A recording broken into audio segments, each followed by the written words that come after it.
Anim na barangay sa Bangaldan, Pangasinan, nasa 8 million pesos na ang pagkakautang sa LGU dahil sa koleksyon ng basura. Ang detalye sa report.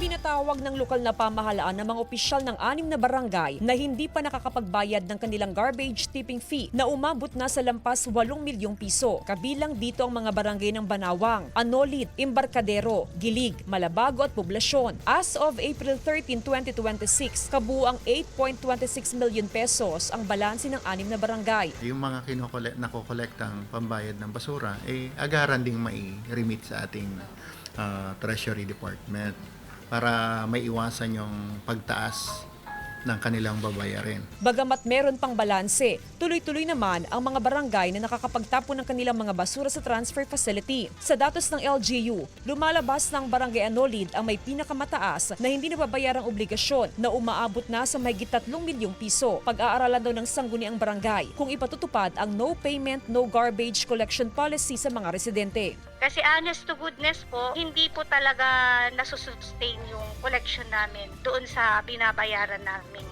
basura monthly. Ang collection lang po namin, nag-average lang po ng 50,000 a month. Samantalang ang aming binabayarang basura, nasa 170 plus. Upang magkaroon ng sapat na pondo at pambayad, hinimok ng LGU ang mga punong barangay na magpasa ng kaukulang resolusyon at ordinansa na layo maging legal at institusyonal ang paniningil nila ng garbage tipping fee sa kanilang nasasakupan. Ayon sa LGU, ang hindi pagbabayad ng mga barangay ay direktang nakakaapekto sa pondo ng LGU na napipilitang mag-realign ng budget para matustusan ng waste management. Kasama si Ron Alistair Taniedo, Jasmine Gabriel Galvan, One North Central Luzon.